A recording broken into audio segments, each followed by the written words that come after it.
murder and wine. Des meurtres et du vin. L'abus d'alcool est dangereux pour la santé, à consommer avec modération.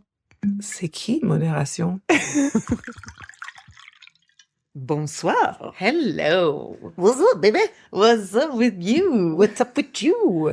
Écoute, j'ai pas trop...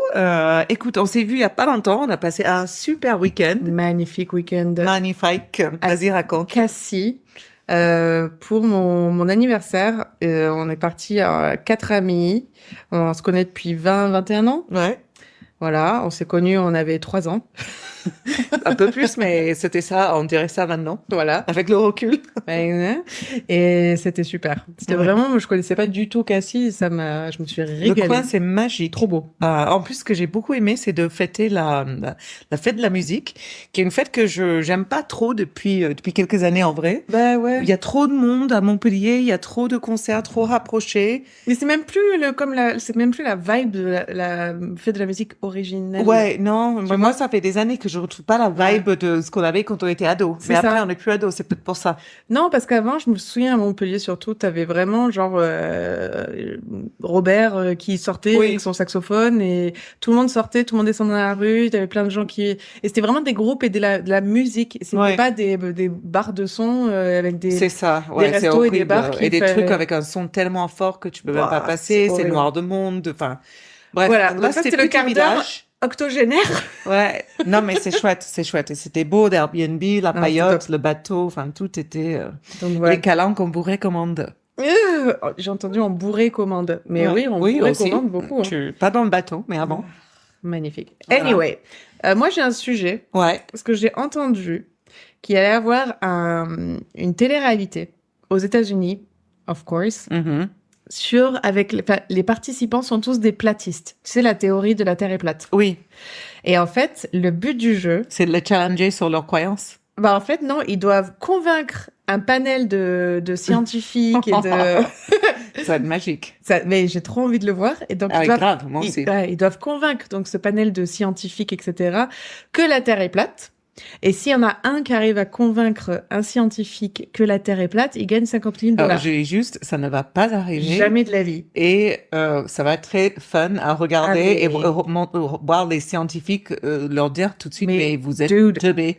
Et en fait, j'ai appris que en France, on a quand même 2% de platistes. Ça m'étonne pas, vous êtes vachement dans le conspiracy theory. Ouais? Il y en a plein. J'étais un peu déçue. Aux États-Unis, c'est plus de 3%. Mais, et aussi. Oui, mais 3% sur 300 millions. Oui. Ouais, et j'ai appris qu'il y avait 2 théories de la Terre qui est plate, et ça, je savais pas. Parce que pour moi, je pensais que c'était juste que tous. Elle est dans un dôme. Non, en fait, non, c'était pas ça. Bah, tu vois, du coup, c'est peut-être, il y a plein de théories, en fait. Et c'est ça qui est génial, parce que si t'as des théories, ça veut dire que tu n'as aucune preuve. En fait, pour moi, c'était juste, la Terre, c'est un plateau, comme un plateau de serveur, et au bout, tu tombes. Sauf que là, je me dis déjà, depuis le temps, on aurait trouvé le bout. C'est pour ça que maintenant, ils disent qu'on est dans le dôme. C'est pour ça que tu peux pas juste tomber. Comme dans un dôme. Comme dans un... Non, mais comme dans le Truman Show. Oui, c'est ça, exactement. Et voilà. Alors, il y en a qui disent ça, et il y en a qui disent donc c'est le dôme, et donc dans cette espèce de théorie du dôme, il y en a qui disent que c'est un mur de glace avec des gardes armés. Ils ont trop regardé comment ça s'appelle. Game of Thrones. Ouais, c'est ça. Et oui, et je pense que leur théorie à chaque fois évolue avec le temps et avec les séries. Genre, écoute, moi j'attends toujours de savoir où est Hillary Clinton avec les pédophiles et les enfants dans l'arrière de la pizzeria là. La pizzeria qui était un réseau pédophile. Ah putain, en parlant de pédophilie. C'était pas mal. Tout à l'heure quand je suis venue chez toi. J'adore que ça te fait ça, genre tic. En parlant de pédophilie, non, en arrivant chez toi, il y avait Non. Si, il y a une coiffeuse là et qui avait un petit chien trop mignon et il y avait un gamin qui jouait à son téléphone, j'en sais rien. Et forcément tu me connais, moi je fais "Oh mais t'es trop mignon toi." Et le gamin il m'a regardé genre "Hein?" Genre étrangère. Voilà, je suis passée pour Stranger danger. Dans ton village. Très intelligent. Je vais être la pédophile du village. Donc, bravo super, Charlotte. J'adore. Tu feras quelque chose pour le village au moins. C'est trop triste. Donc voilà, c'était mon... Écoute, moi j'ai un seul sujet ce soir et en fait c'est un Insta que j'ai trouvé. Le gars il s'appelle JJ Slavin, donc Gigi Slavin. Hein. Et en fait il présente assez rapidement un crime, puis il fait toutes les recettes des derniers repas. des gens avant la pénalité de mort. Donc, mon histoire de ce soir, j'ai choisi je de le partir suis. de ça, mais moi aussi. J'adore. Et en fait, c'est assez intéressant parce que... Alors attends, juste, il rate tous les last Ouais, en fait, il dit quel est le meilleur dernier repas. Voilà, il les condamné à fait, il les mort. fabrique, il goûte et il te dit, voilà, il fait un sort de sondage par lui-même. Hein, Il faut que je vous le partage parce que c'est génial. Ah, et c'est top. Et du coup, ce qui est intéressant à noter, c'est qu'ils le font plus. Aujourd'hui, apparemment, ils ont plus ce droit-là, ce que je trouve hyper triste. Bah ouais. Parce que, enfin, même le pire être humain, enfin, c'est tellement horrible, mais t'as un certain chaleur, t'as un certain, enfin, on est tellement attaché à la nourriture que ça soit ta dernière chose sur Terre, même pour la pire des humains. Moi, j'ai trouvé ça beau qu'on leur fasse ce dernier geste humain. Oui, je suis d'accord. Parce que je suis pas pour la peine de mort et du coup, dans ce moment-là, tu es une dernière fois traité comme un être humain, quoi. Oui, c'est vrai. Donc ça m'a un peu désolée. Mais bref, je recommande, donc tu peux le mettre. Et du coup, ça va être aussi notre thème d'été à venir. On a décidé qu'on ferait une petite épisode sur les derniers repas. J'adore. Ouais. Moi, j'ai toujours été fascinée par les derniers repas depuis Moi que aussi. je suis dans le true crime. Ça, c'est quelque chose, je suis pas dans le true crime, mais j'ai toujours trouvé ça intéressant. Mais parce que j'adore la nourriture.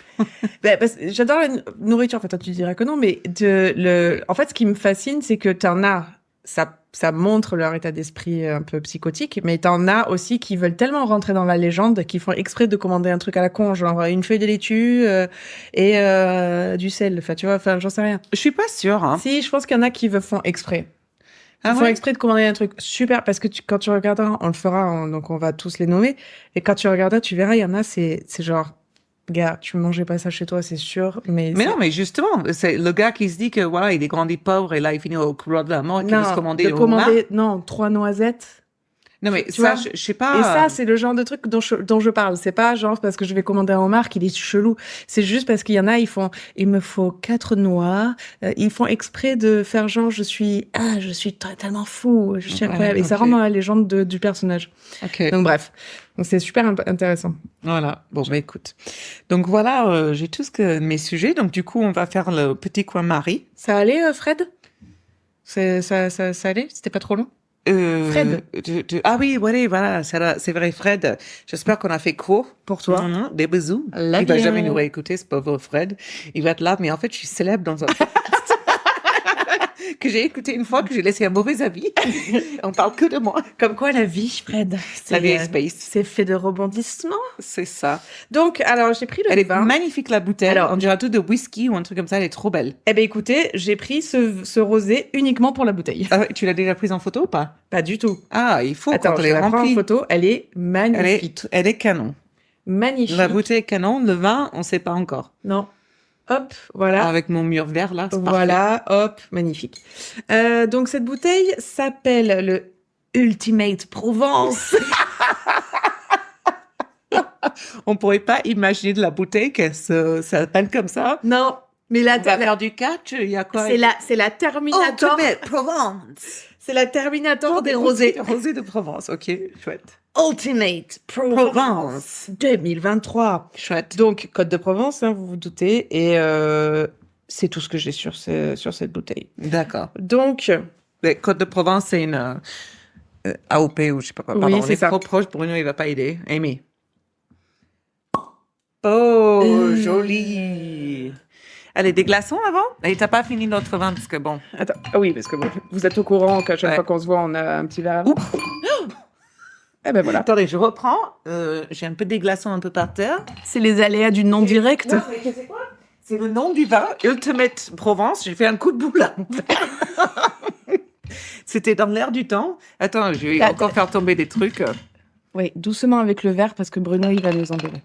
Il va pas nous engueuler, il est gentil, Bruno, mais il va pas aimer son travail après.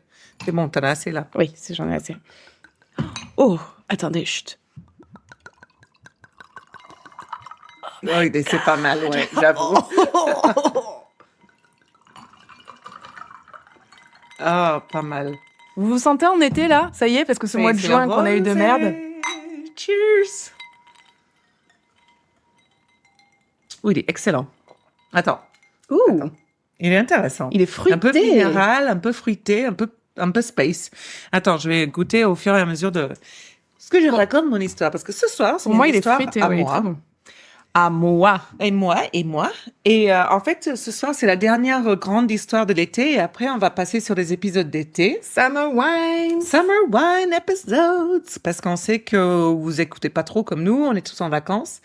Et donc, du coup, on fait des petits trucs par là pour encore rester en contact, mais sans non plus faire des grosses histoires parce que on est en vacances, merde. Exactement.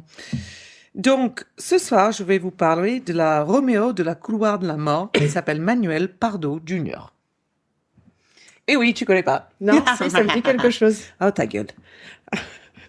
I love you too. I love you so much. Alors, avril 1986, Manny, 29 ans, se cache dans la salle de bain de l'appartement. Il est armé d'un pistolet de 22 calibre auquel est attaché un silencieux. Ah, tu vois, moi j'avais une meilleure histoire. J'avais un dildo attaché à mon calibre 22. D'accord, ok. Un guide de Watasha? Quoi? Un guide, je sais pas comment. Un dildo. Ah oui, oui, Tu c'est, oui, mais bon, Voilà. tu seras attrapé plus vite. Bref. Ouais. Alors, il entend deux personnes à proximité, Sarah Musa et Farah Cantero. Il dit, une fois qu'il est attrapé quand il parle de ses meurtres, il dit, je me suis regardé dans le miroir et j'ai souri. J'avais l'air d'un guerrier pour la justice. Mhm. Sarah et Farah avaient trahi un de ses amis. Il sort de la salle de bain, il rentre dans la pièce, il tue à plusieurs reprises. Sarah tombe à terre, mais lorsqu'il essaie de tirer sur Farah, son arme s'enraye. Ah, Il la frappe alors sur le crâne avec le pistolet à plusieurs reprises jusqu'à ce que l'arme débloque, puis lui tire dessus à plusieurs reprises. ok. Donc, Manuel Pardo Jr., c'est qui?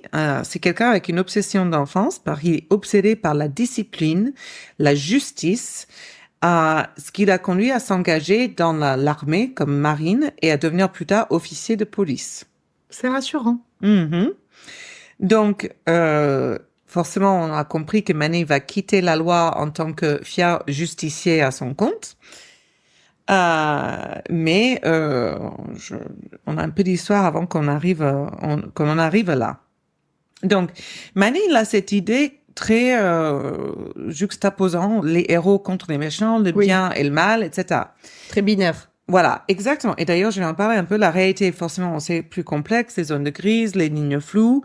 Et normalement, en grandissant, nous devenons plus empathiques et nous comprenons où sont ces lignes. Enfin, nous mettons la ligne quelque part chacun, mais elle n'est pas dans les extrêmes. Non. Comme ça, Enfin, normalement. Quand t'es, Voilà. Manny, non. Il a une morale très rigide et il voit le monde en noir et blanc. Ok. Il est né à Harlem, dans l'État de New York, en 1956.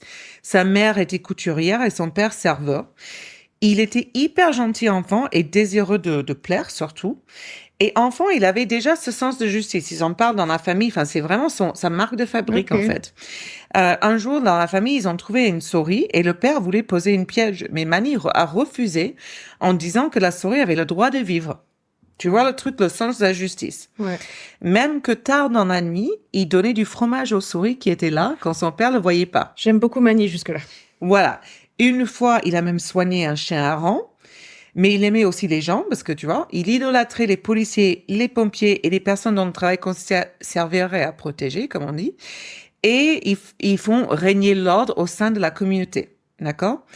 Il aimait aussi les uniformes, forcément. Et donc, ce qu'il aimait, très certainement, c'était la discipline dans tous ses métiers. Il aimait respecter les règles en soi. Donc là, on est vraiment contre l'idée de tueur en série, comme d'habitude. Hein. Déjà, le fait de protéger les petits animaux et pas les tuer. Ben, c'est ça. Voilà, on n'est pas dedans. Mais on y arrive. Donc, c'est le tire-bouchon. Ah, pardon, ok. Excusez-moi.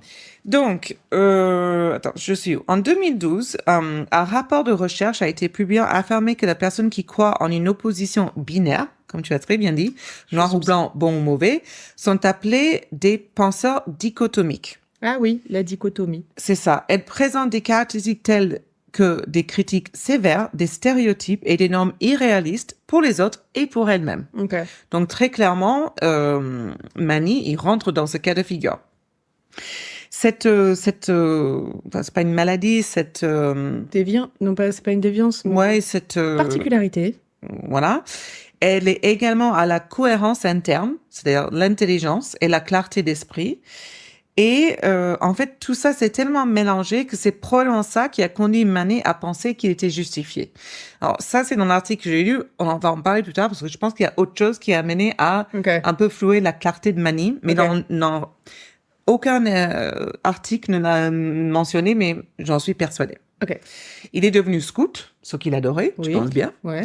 Et là, lorsqu'il a voulu s'engager dans la marine, il était contrarié par le fait que le public des années 60, pendant et après la guerre du Vietnam, n'était plus aussi amoureux des soldats que par le passé. C'est vrai. À noter qu'aux États-Unis, après la guerre du Vietnam, il n'y avait plus de conclusion, même avant la fin de la guerre, il n'y avait plus de conclusion claire quant à la bonne décision et à l'identité des bons et des mauvais. Ce qui rendait certains Américains cyniques à l'égard du gouvernement, ce qui est assez étonnant pour les Américains, qui sont pas du tout dans cette optique. Mais la guerre du Vietnam a vraiment changé le paysage. Oui. Mais pas pour Manny. Lui, il y croyait encore, et pour lui, les forces américaines avaient toujours raison. Donc, il s'est engagé sans avoir terminé ses études secondaires, enfin sans avoir terminé le lycée. Il a reçu une récompense pour bonne conduite ainsi qu'un certificat de tireur d'élite. Bah, si lui n'a pas bonne conduite, tu vois, avec tous ses principes, personne ne pourra l'avoir. Écoute, ça dévie, mais on en parlera. Pour l'instant, on est bien. En 1975, des bateaux cambodgiens ont capturé un cargo américain. Ils retenaient l'équipage en otage et Manny s'est battu pendant 3 jours pour aider à leur libération. 40 Américains sont morts et l'opération a été considérée comme un désastre mal planifié. Merde. Mais Manny va quand même recevoir une médaille de la défense nationale.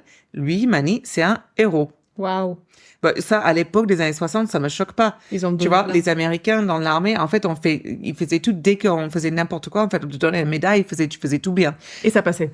Et ça passait. Et tu vas voir parce qu'il va rejoindre la police plus tard, donc ça s'entend, c'est une autre époque, hein. Et donc, il est rentré aux États-Unis et il s'est senti très fier de lui, bien sûr. Et il avait le gros melon. Donc là, sur son CV, il va même écrire qu'il avait servi pendant la guerre du Vietnam, même s'il s'est engagé dans l'armée 1 année après la guerre.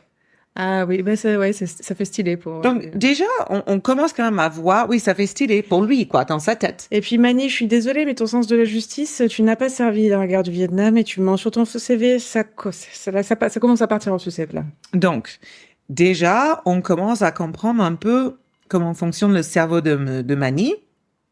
Il est fier de dire qu'il a servi, même si c'est un mensonge. Et c'est vachement étrange qu'une personne qui suit tellement les règles ne pense pas qu'elles s'appliquent à lui et que lui, il peut mentir. Lui, il a le droit, les autres, non. Mais bon, il a une si haute opinion de lui-même qu'il ne voit que le bien et qu'il ne peut pas faire du mal. Ses bonnes actions, ses intentions pures signifient que tout ce qu'il a fait est bien. Voilà. Great. Donc, je vais le dire pour la première fois, mais je vais le redire, le narcissiste de base. Merci. Donc, il va aller à l'université de Miami, il est accepté, enfin, une université à Miami. C'est un très bon élève. Attends, je vais peut-être le mentionner plus tard, je m'avance un peu. Son cousin lui présente Marilyn Ing Ogola. Et à ce moment-là, Manny, il fait plutôt beau gosse, quoi. Enfin, il est bon élève, il est sorti de la marine, c'est un héros décoré. Oui, c'est un bon CV. C'est ça. Donc là, ils commencent à sortir ensemble et ils se marient 1 an plus tard. En 1978, ils quittent la marine et commencent leur vie à Miami. Il postule pour la police. Il est accepté à l'académie où il obtient son diplôme de major de promotion. Putain. Ouais, à l'académie de police. Il devient officier à Miami et gagne une sorte de prix pour le meilleur officier de toute la Floride. Donc, tu vois, là, voilà. Tout a l'air d'aller bien. Oui. Mais il va commettre une grave erreur en commençant, et je ne sais pas pourquoi, à délivrer des fausses contraventions. En fait, en gros, Manny est au-dessus de tout le monde. Il a le melon tellement large, le gars, il sait pas goré correctement. Hop, bim, tout truc. Et donc, il y en a plein. Ça, c'est le syndrome de Dieu. Ah, mais clairement, narcissiste. Pour voir sur les autres. Je suis le plus beau, je ne peux que me regarder. Je suis le plus fort. Donc, lorsque ses supérieurs se rendent compte de ce qu'il a fait, une enquête officielle est ouverte et Manny doit quitter son poste. Donc, imaginez donc ce type Manny qui se considère comme parfait, qui est un étudiant en marine, un fils exceptionnel, qui a reçu toutes ses récompenses. Lui, il peut pas comprendre cet échec et il peut pas comprendre que son intégrité soit remise en question. Lui, c'est le bon gars. Lui, il a probablement détesté cette situation sans pouvoir la comprendre et du coup, il va complètement la tourner en autre chose dans sa tête parce que c'est pas possible. C'est lui le bon. Donc, il commence à travailler dans une autre commissariat à 20 minutes ou 25 minutes de là. Alors là, franchement, en tant qu'Américaine, c'est vraiment bizarre que ça soit autorisé. Que, genre, tu commets un crime, soyons clairs, bien sûr. dans un commissariat et tu trouves un autre boulot 25 minutes plus tard, pas grave. Sans problème. Mais on est d'accord, on est aux États-Unis et surtout on est en Floride, donc c'est pas si surprenant que ça. Ouais. Donc, sa façon de travailler va à nouveau lui causer des ennuis. Un jour, il va arrêter une voiture et on ne sait pas pourquoi, mais la situation dégénère. Et quand le passager sort de la voiture, il va traiter Manny de porc, tu sais, en anglais, pig. Voilà. Et il lui dit de laisser son ami tranquille. Manny va prendre son walkie-talkie, talkie-walkie, et il va l'écraser sur le nez du mec. Puis il l'arrête et l'amène en prison. Donc là, l'homme, il va dire, j'ai rien fait. Mais la confrérie des policiers, qui à cette époque-là, c'est tout un truc, ils y croient pas. Eux, d'autres officiers vont le frapper, ils vont le battre jusqu'à ce qu'il admette qu'il a dit, t'es un porc. Ok. Oui, bon, ça valait le coup de se faire défoncer. C'est ça. Voilà. Bon, il est forcément à un moment libéré, il est furax, à juste titre. Il dépose une plainte, il passe au détecteur de mensonges et il va poursuivre Manny en justice. Good. Mais soyons clairs, on est dans les années 80 en Floride. On ne peut qu'imaginer à quel point la police était corrompue. Ah, bah, c'est sûr. Comme des fous corrompus, parce que en plus, il y a tous les trafiquants de drogue, toute la cocaïne des années 80. Ouais, c'est clair. Tous les Cubains, tout ce qui se passait en Floride. Ouais, c'est clair. Et eux-mêmes meurtriers, la police. Bien sûr. Donc là, ils protègent les leurs. Ah, tu peux pas poursuivre un flic dans les années 80 en Floride, c'est impossible. Et d'ailleurs, on appelle ça la culture bleue. Et c'est toujours la même chose aujourd'hui. On le voit. Oui. Blue Lives Matter. George Floyd, Blue Lives Matter, tous ces trucs. En fait, tu ne peux pas, dans ce contexte-là, et c'est même le même contexte qu'aujourd'hui, peut-être un peu différent, mais j'ai l'impression que pas tant que ça. Pas tant que ça. Ils normalisent, ils défendent et ils couvrent les comportements des répréhensibles. Ouais. Et dans ce contexte-là, il est vachement difficile d'avoir une réforme. Non, mais c'est ça. On est d'accord. C'est complètement ça. Et d'ailleurs, moi, en parlant de George Floyd, j'étais très étonnée qu'il soit finalement condamné. J'étais persuadée qu'il allait sortir. Ouais, non. Mais bon, voyons combien de temps il passera en prison. Pas beaucoup. C'est ça. Donc, c'est pourquoi, moi, à un moment, je me suis dit, à un moment donné, dans cette optique, Manny va commencer à percevoir les citoyens comme autre chose que des êtres humains. En fait, il est tellement... L'ennemi. En fait, au lieu de les servir, d'accord, c'est ça l'idée. Enfin, j'avais marqué, je sais plus, j'ai marqué. Serve, protect, and serve. Il passe de la nécessité de les protéger à celle de les punir. Parce que c'est la citoyenneté qui cause tous les problèmes, au final. Okay. Donc, en tant que policier, si tu veux, dans ce narcissisme, dans ces problèmes binaires, il ne peut pas voir les gens comme ils sont. Donc, on rentre dans une sorte de psychopathie. Oui. Donc, il ne se présente pas au tribunal pour se défendre lorsque le gars l'amène en prison. Et même le gars, qui est tout à fait justifié, les charges sont finalement abandonnées. D'accord? Et donc, Manny reprend son travail. Il n'y a rien. Quelques années plus tard, en 1985, un ami policier est accusé de trafic de drogue et Manny va prendre la parole en sa faveur au tribunal. Devant le juge et jury, il va affirmer que son camarade est innocent et en fait qu'il s'agit d'une sorte d'agent privé en mission d'infiltration pour les stupéfiants. Là, c'est le mensonge de trop. Okay. Même pour une force corrompue, en fait, ils peuvent pas, c'est absolument faux, en fait, ce qu'il raconte dans sa bravure, c'est n'importe quoi. Et là, il va être renvoyé. Okay. Donc là, il doit se sentir totalement trahi, parce qu'en plus, il est là pour défendre ses collègues, tu vois. Donc, dans la tête de Manny... Ouais, c'est pas juste. Voilà. Donc, sa vie professionnelle est merdique. L'image qu'il a de lui-même est entièrement liée à son travail. Donc, la prochaine étape va être succincte. Il va commencer à collectionner les livres de Adolf Hitler et le Troisième Reich. C'est pas... Attendez. Où est le juste milieu là-dedans Mais non, il y en a pas. C'est un extrémiste. Ça, c'est Manny, quoi. Voilà. Tout à fait justifié. Oh merde. Il va accrocher une photo d'Adolf dans sa chambre. Oui, bien sûr. Et tu vas pas aimer. Et ça va être la pire partie de l'histoire pour toi. Il se fait tatouer une swastika, une croix gammée. Une croix gammée sur son chien. Quoi? Oui. Attends, parce que j'ai cru qu'au début, c'était genre non, une croix gammée sur son chien. Dans ma tête, j'étais là, est-ce que pénis, on dit chien dans un... Et après, j'ai compris que c'était un vrai chien. Oui, il va faire... Quel abruti, quel Voilà. connard. Ah, brûler Mani. Voilà. Brûler Mais Mani. Quelle si tu l'es horreur. encore, je suis choquée. Ah. Voilà. Les Donc- gens qui font du mal aux animaux, de toute façon. Voilà, je te l'avais dit que ça serait la pire partie de l'histoire. Pire partie de l'histoire. Donc, son beau-frère lui présente un mécanicien nommé Rolando. Faut que je dise pas Ronaldo, hein, parce qu'à chaque fois, je me suis fait le coup en disant Je pensais qu'il y avait Rolando. deux ailes. Et les deux Rolando. deviennent rapidement amis. Ils vont dans les Attends, bars. Il est ami avec un Mexicain? Oui, oui, oui, non, mais il Alors est qu'il pas est fan raciste, hein. de Hitler. Il y a un C'est problème. pas pareil. C'est les bons et les mauvais. Toi, tu sais, Manny, il peut pas différencier entre toutes les couleurs de peau. Il y en a trop. Il faut que ça soit noir ou blanc. Et donc, Wow. du coup, bon, écoute. Donc, ils vont dans les bars, ils discutent toute la nuit et ils commencent à parler des criminels et leur communauté et des failles du système judiciaire. Donc, c'est assez rigolo parce que quelqu'un qui est policier voit des failles dans le judiciaire tant que lui, il est un peu mis en écart. À l'extérieur, ouais. C'est ça. Donc, il décide de prendre les choses en main et débarrasser le monde du mal avec Rolando comme alcoolique. Là, on a Batman Comme et Robin. acolyte. Acolyte, je dis quoi? Alcoolique. Oui, mais peut-être ça aussi. Batman et Robin. C'est ça, Batman et Robin. Donc, la mission consiste à éliminer les trafiquants de drogue de la société. Donc, Batman et Robin, Manny et Rolando, Vachement entament moins leur sexy. quête et commencent à infiltrer les gangs. Ils vont rencontrer un certain Ramon Alvaro, connu sous le nom El Negro, un baron de la drogue. Et ils offrent leurs services. Alors, sachant que lui, il était ancien flic, il s'est très bien tiré, tu vois, le gars, il se dit, bon, c'est intéressant, quoi. Bah oui. Et ils se sont dit, bon, avoir un flic corrompu, ça peut nous servir. Ça, c'est toujours utile. Donc, au début, ils achètent et vendent de la cocaïne. Et puis, dans la deuxième phase du plan, se mettent en place. Et en janvier 1986, ils se rendent au domicile de Mario Amador, 33 ans, pour acheter 2 kilos de cocaïne. Mario, en fait, est ingénieur civil et il vit avec son petit ami de 28 ans, Roberto Alonso, qui est gardien de parking. Et en fait, eux deux, ils vendent la cocaïne, genre, à côté, comme ça Tranquillou. se fait. Ouais. Mais c'est pas leur boulot. C'est étudiant. Non, c'est un ingénieur, c'est un truc de Ok. parking. Mais leur fin de mois, apparemment, ils doivent être des fêtards, c'est de gays.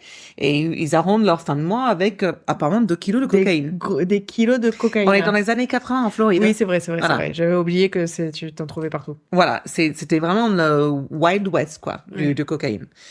Donc, ils vont les voir. Manny va sortir son arme 22 calibre avec un silencieux et il tue rapidement les deux hommes, mais à des balles. Ouais.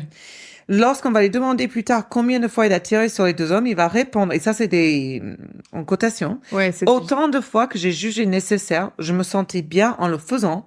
Si je n'avais plus de balles, je sortais un autre chargeur de mon arme. Ok, gars. Donc, il est très fier et il va prend bien. des photos des corps pour se souvenir de ce jour de victoire. Waouh. Bien sûr, il laisse les corps, mais prennent la drogue parce que ce sont les bons, les gentils. Oui, bah, il faut enlever la drogue.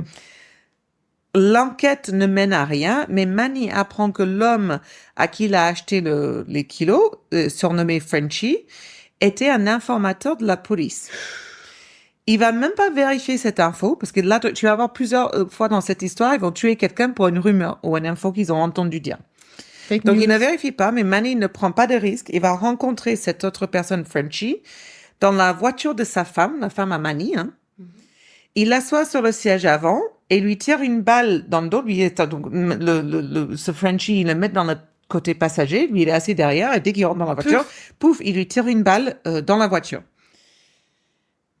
Donc, c'est la Honda de sa femme qui est couverte de sang, hein, ce qui me semble vraiment stupide. Donc, encore une fois, on va dire majeur de promo, mais un peu débile. Et encore une fois, comme je dis souvent, être intelligent, ça laisse pas place à le sens... Le bon sens. Le bon sens, voilà.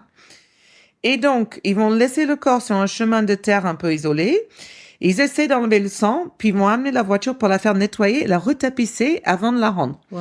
Alors, attends, excuse-moi, on est encore dans les années 80. Moi, si je travaille ici, cette voiture arrive, moi, j'appelle la police. Mais de là, ouf! mais là, c'est genre Pulp Fiction. En fait, ils doivent connaître un type qui connaît un type. C'est clair. Ils vont voir Quentin Tarantino. Ouais, c'est ça. Est-ce que tu peux me gérer ça? Voilà. Ok. Quoi qu'il en soit, je sais pas ce qu'ils ont fait. Manny n'a pas été arrêté à ce moment-là. Ouais. Et il aime sa nouvelle vie. Donc, pour accompagner ses meurtres, il va garder et les photos qu'il va garder. Il va aussi écrire des journaux dont il va remplir les pages avec les détails qui se souviennent des meurtres. Il kiffe, quoi. C'est ça. Il a en fait, Il kiffe sa vie. il aime sa vie. Ouais. Il va enregistrer ses réflexions, il va prendre des photos et puis il va suivre aussi les enquêtes de près, donc les journaux, etc. Donc il essaie de postuler à nouveau pour devenir officier, mais je crois que ça n'a pas marché. Mais en tant que justicier, il commence même à porter son uniforme militaire en ville. Wow. Donc là, c'est là où je vais dire mon opinion personnelle, mais que je n'ai pas entendu dans les choses que j'ai lues. Mais à ce stade, dans le podcast que j'ai écouté et ce que j'ai lu, j'ai vraiment l'impression qu'il doit prendre la cocaïne qui vole. Ouais. Parce que franchement, tout ça, cet esprit qui devient encore plus large, cette idée que il est en dehors de la loi, enfin, il y a manque total de logique. Et en fait, une bravure, c'est exactement ça, quelqu'un qui prendrait énormément de cocaïne fonctionnerait. Et c'est ça.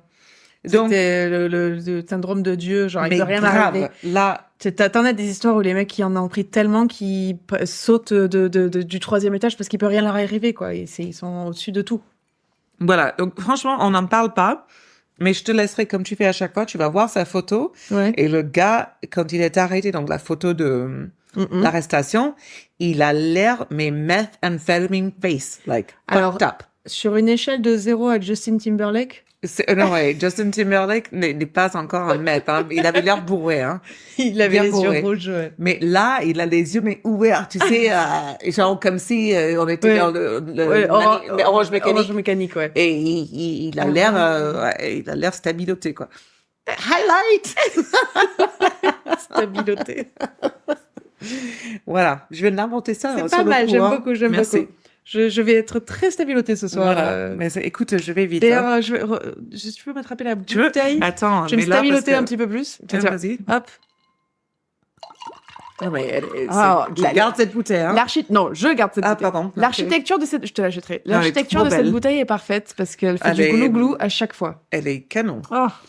Bon, où j'en suis? Alors. Stabilo. Oui, mais ça, j'ai inventé, c'est pas dans mes mots. Ah, pardon. Alors, donc, ok. Donc, en fait, donc il y a aussi une psychologie derrière tout ça.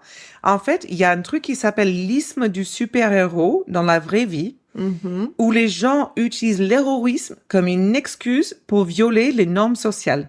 Bien sûr. Donc on rajoute à ça le truc binaire, ça, le narcissiste, le coq, enfin bref. C'est un beau mélange. Il n'y a rien qui va. Voilà. Manny, tu déconnes. Donc Manny, il est convaincu en gros que ce qu'il fait, ce qu'il faut, et que Rolando et lui, ce qu'ils font, c'est que c'est bien en fait. C'est justifié en fait. C'est justifié. Donc ils vont même aller jusqu'à raconter tout ça à un ami à eux qui s'appelle Carlos et lui montrer les photos. Il a mis avec beaucoup de Mexicains quand même. Hein. Ben c'est la Floride. C'est la Floride. C'est pas des Mexicains, à mon avis, c'est des Cubains.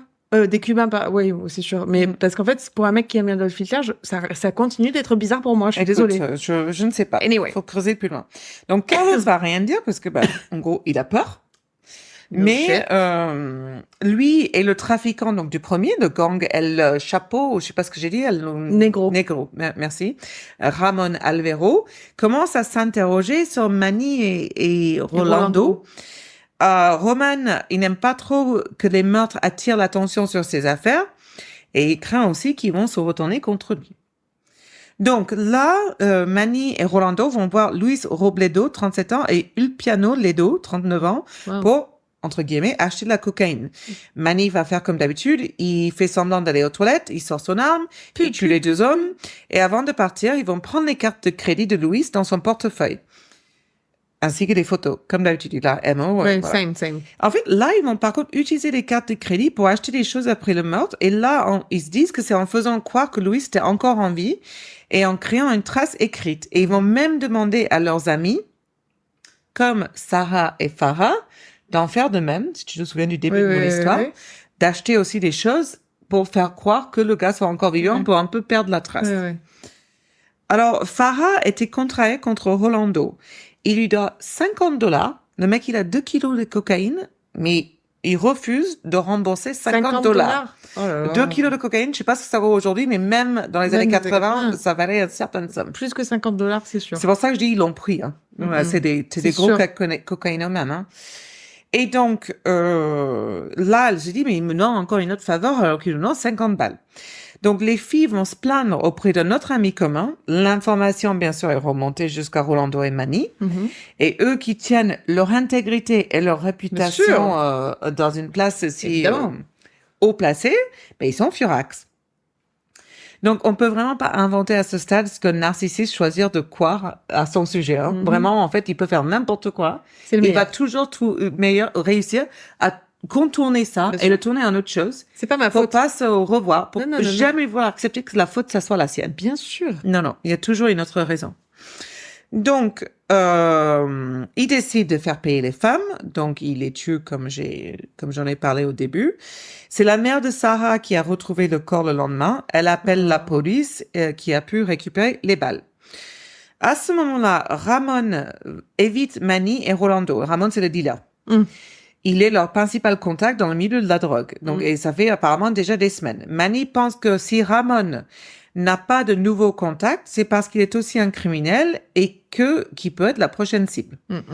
Donc, le lendemain du meurtre de Sarah et de Farah, ils ont forcé Ramon et sa petite amie Daisy Rica à monter dans la voiture de Ramon.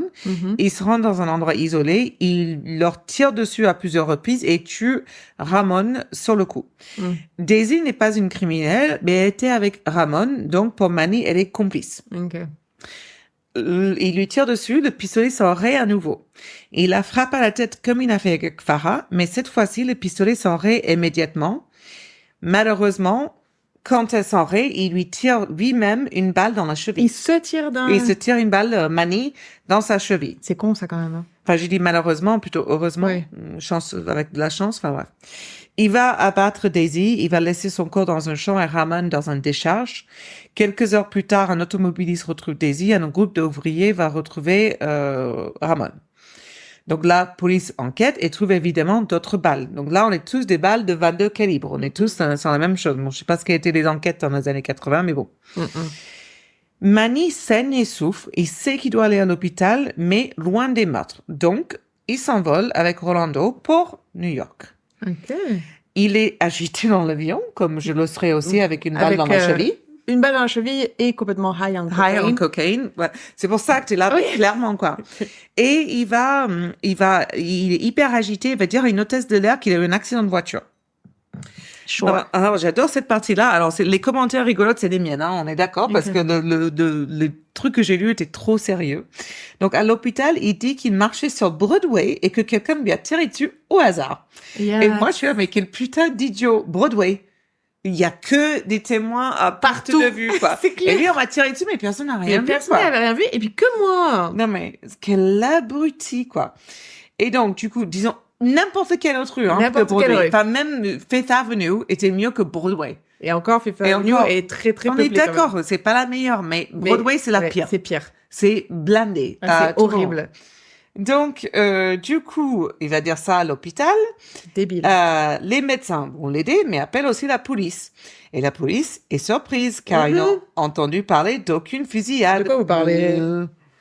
Donc, rien ne se passe. Ils vont chercher, il n'a pas été abattu ailleurs. Et ils trouvent son nom et celui de Rolando sur un viol en provenance de la Floride, les billets ayant été achetés à la dernière minute. Un viol ou un vol? Un vol. J'ai dit un viol, pardon. Qui s'est fait violer? Non, pardon, un vol. Ramon? Donc, en fait, la police, ils vont en chercher tout de suite et ils trouvent leurs deux noms sur un registre de vol pour un vol qui est parti avec des billets achetés de la dernière minute. Donc, du coup, bon. Bingo, quoi. Bingo, bango. Donc, la police va interroger les hôtesses de l'air qui vont leur raconter cette histoire d'accident de voiture. Ils se souviennent très bien du passager, forcément. Ils vont retirer la balle de sa cheville et... parce que la balle était encore dedans. Ben, bien sûr. Ça devait faire tellement mal. Ouais. Et donc, du coup, ils vont interroger sur les autres crimes arrivés en Floride très récemment avec une balle de calibre 22. Et les inspecteurs de Floride vont même se rendre à New York pour voir la balle. Donc là, Manny n'est pas au courant de tout ça. Et au même moment... Parce que là, c'est vraiment des ragots, hein. Tu vois, la petite communauté. Carlos, le fameux Carlos, à qui ils avaient raconté leur crime en montrant une photo. Qui était là, genre, what the fuck? Il se dit que, il apprend qu'ils ont des ennuis. Et il se dit que c'est le moment de parler. Ouais. Sinon, Se taira jamais. ça serait le prochain à être assassiné parce qu'il voit que tout le monde, enfin, il a dû entendre parler de Ramon, de Daisy, etc. Et il se dit que si je dis rien, là, maintenant, je sauverai pas ma peau. C'est ton moment, Carlos. C'est ça. Donc, Carlos, il sauve sa peau. Il raconte tout à la police. Et de ce fait, avec toutes les preuves là qui commencent à s'accumuler très rapidement, ils ont une perquisition pour l'appartement de Manny. Ils trouvent un calendrier indiquant les dates de chaque attaque, des super. coupures de presse sur les enquêtes et les détails dans les fameux journaux intimes. Tu pouvais pas faire mieux. Voilà. Il sait, ouais. il a coché toutes les cases. Magnifique. Donc, ils trouvent également des douilles de balles qui relient Manny à plusieurs meurtres. Et ils ont suffisamment de preuves pour le juger pour les 9 victimes. Great. Voilà. Donc, Manny est ramené en Floride. Sa famille insiste sur son innocence. En fait, le petit garçon de Manny, si mignon, si droit dans ses bottes. Il n'aurait jamais pu faire ça. Jamais. Voilà. C'est lui l'innocent, c'est pas possible. Il a fait le Vietnam, c'est un héros. C'est ça, exactement en plus. Alors qu'il est rentré un an après la fin du gars. La famille, peu importe. Les avocats de Manny vont plaider la folie, mais Manny se présente à la barre des témoins contre leur avis. Il admet les meurtres, il dit qu'il n'est pas fou et qu'il, entre guillemets, rendait service à la société. Bien sûr, c'est Batman. C'est ça. Lors de sa condamnation, il déclare, entre guillemets, démarrage, « Je ne suis pas un criminel, je suis un soldat. En tant que soldat, je demande la peine de mort. J'ai accompli ma mission. » Fin des guillemets. Oh mon Dieu, mais là, comment tu appelles ça? Martyr. Non, enfin, pas martyr, mais c'est la désillusion totale c'est vraiment illusion de grandeur. C'est complètement... Non, mais narcissiste, tout ça. Il est inscrit dans le dictionnaire. Hein. Alors que c'est le Batman de Wish, quoi. Enfin, franchement, c'est pas un justicier, le gars. C'est juste il est dérangé. Non, il a des problèmes, il est cocaïnomane, etc. Ouais, exactement. Attends. Donc, son vœu est exaucé. Il est condamné à l'exécution en 1998. Rolando est condamné à la même peine, sauf que Rolando va faire appel. Okay. Et Manny va témoigner à son procès qu'il n'a jamais rien planifié et qu'il n'a jamais tué personne. Ok. Alors, moi, je pense pas que Manny ait fait ça parce qu'il est loyal. Je pense qu'il le fait parce qu'il a le complexe de martyr et il veut que ça soit que lui. Oui. Il aime pas que quelqu'un d'autre prenne sa gloire. Ça marche pour Ronaldo parce que sa peine Rolando. Tu l'as dit. Tu l'avais dit que j'allais le dire. Parce que Ronaldo, le footballeur, il n'a rien fait. Mon fils qui adore Ronaldo, je savais que ça allait être... Il n'a rien fait, tout il n'a rien fait, Ronaldo. Et donc, Rolando, sa peine a été réduite à 25 ans. Il a bénéficié d'une libération anticipée. Il est sorti en 2002. Ok. Donc, tu vois le truc, de combien d'années? Pas beaucoup. Ouais. Enfin, si, une bonne quinzaine, vingtaine, un truc comme ça, je sais plus. Alors, pendant le reste de sa vie, Manny a passé son temps à placer des annonces de cœurs solitaires dans les magazines et les journaux. Lorsque les femmes lui répondent, il leur parlait d'une manière très séduisante et amoureuse, et en échange, elle lui envoie de l'argent. Eh ben oui. Sauf, une fois l'argent reçu, il répondait aux femmes en les accusant de jouer à des jeux émotionnels.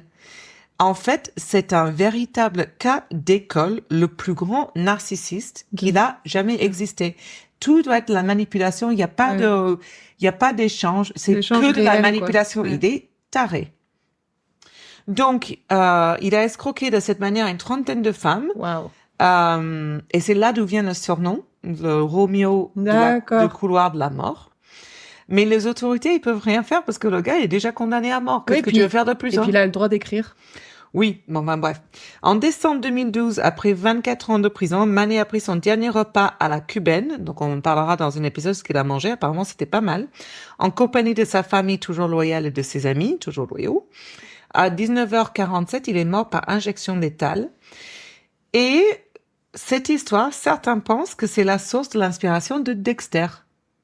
Ah, c'est pour ça que je connais. Oui, peut-être. C'est pour ça que je connais ce nom. Justicier, Floride, etc. Sauf que c'est pas vraiment ça. Il sauvait les petits animaux petits, les tuait pas.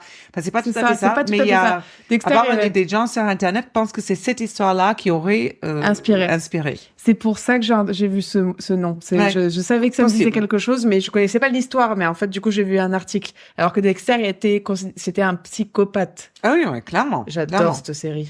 Oui, j'avais aimé jusqu'à le retour, qui était chier.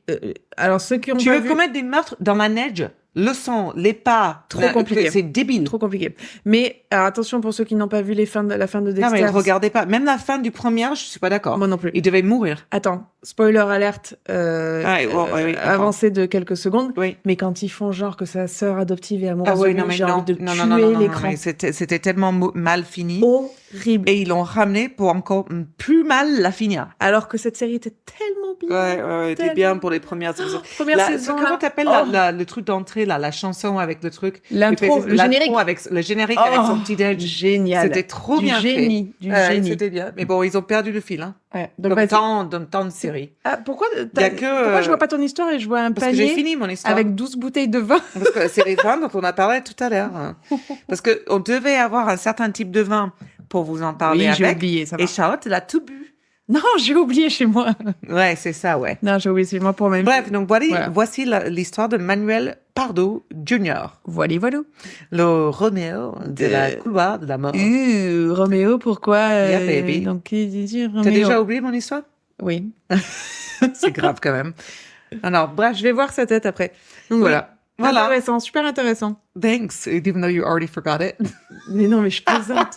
Je m'en souviens. Fallait pas boire la bouteille avant, en fait. Je m'en C'est ça, souviens le problème. parfaitement. Il y avait Carlos, il y avait Ramon, et il y avait, tu vois, enfin, et tout le cast de Dexter. El Negro, El Negro. ça c'était Ramon. Ouais, Ramon. Ouais. Ouais, très bien. Sur ce, les amours. C'est assez. Oh, les amours. Oui, je sais. Roméo, c'était monté à la